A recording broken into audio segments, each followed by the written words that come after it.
My name's Amy Morneau, and I am playing the character of Hippolyta, and I'm also playing Titania. So she's a queen that is from the Amazon, which I think is kind of fun because people used to call me the Amazon queen because I'm 6 feet tall, so it's kind of funny.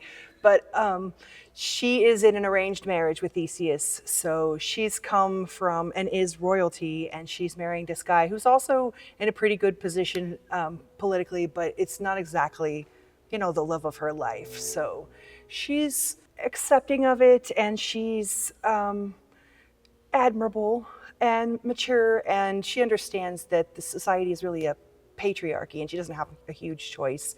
So she's going along with it because that's what she's supposed to do, and she's going to do what's best for her family and for her people.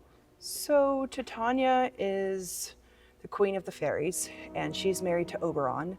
In a way, she kind of mirrors Hippolyta, the fact that they're both queens, but their situations are rather different. So Titania is a very passionate character. She not only embodies nature and sort of reflects the idea of Mother Nature, she's very in tune with nature. And so when there are problems with her and her relationships, there are problems in nature. Titania is very headstrong. She gets what she wants and she knows what she wants. At the same time, there's still a little bit of friction between the idea of Oberon being the man and being in the position of power. And so they do butt heads quite a bit because she very much wants to get her way, despite the fact that he may be, the king of the fairies. She still feels like her needs and her wants should come first. I tend to favor Titania because she's personally more like me. She's very emotional and sometimes a little rash, but definitely all of the reasons that she fluctuates emotions make total sense.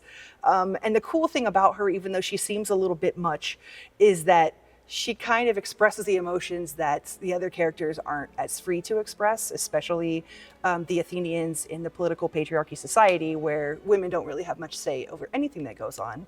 And then you have Titania in this dream world where she gets to express exactly what's going on in her mind and everyone knows about it.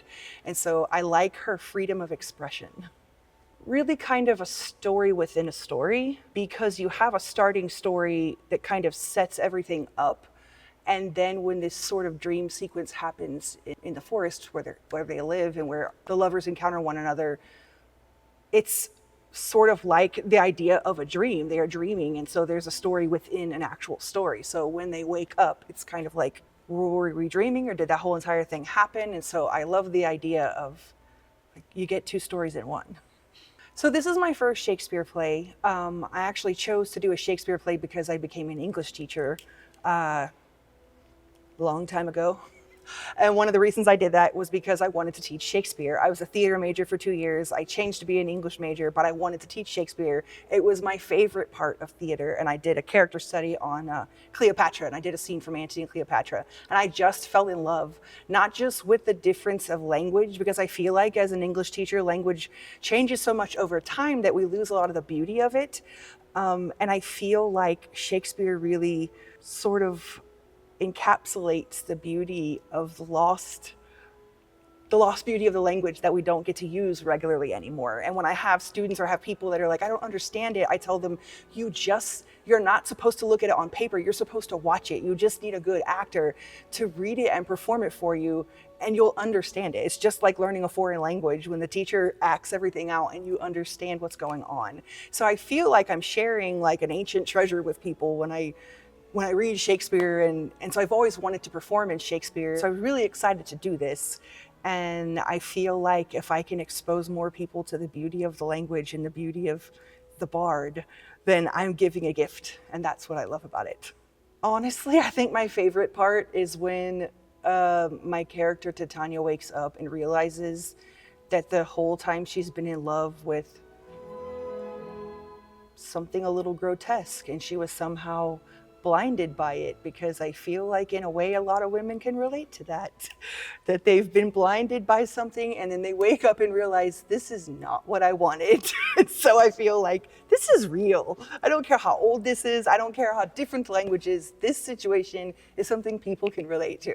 We have a really great group of experienced actors who are going to make sure the audience understands what's happening and not only understands what's happening, but really that they get the joy behind it. It is a comedy. There's a lot of different emotions that fluctuate through the storyline, but it's a comedy and you're going to laugh if you come to the show.